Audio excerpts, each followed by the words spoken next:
oleme siis kohal nüüd siin Karksis ja käisin raja läbi, vaatasin rada. Rada näeb üsna ideaalne välja kusjuures isegi, et üsna hästi on hooldatud. On kastetud ka juba, rada on tibatatine, aga see on täpselt siuke, et homme peaks täpselt ideaalne olema ja ma arvan, et sõitudes võib isegi juba tolmama hakata üsna korralikult.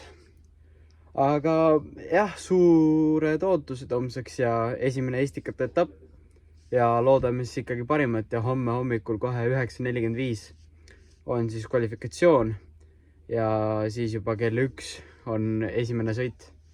Nii et jah, lähme suurte ootustega ja üritame hooaega tugevalt alustada. Davai, näeme homme!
Oli tõeliselt põnev ja täna kolmas koht Sõberpalu motoklubi ja Priit Järvla, Kawasaki.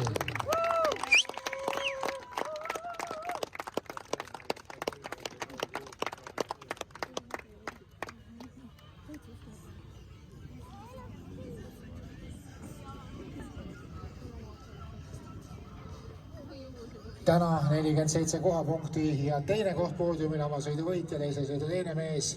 Ja second place, Karlis Neia, Latvia.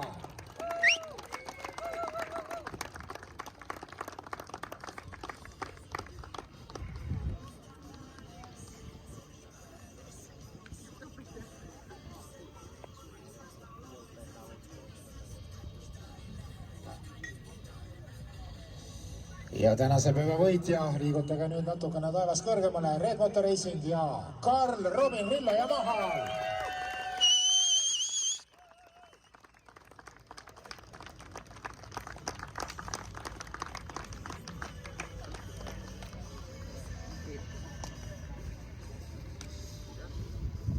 Kõva aplaus, kuvad õppemasina klassi 3 kiiremat täies poodiumil Karl Robin Rillo, Karlis Neio, Priit Järvo.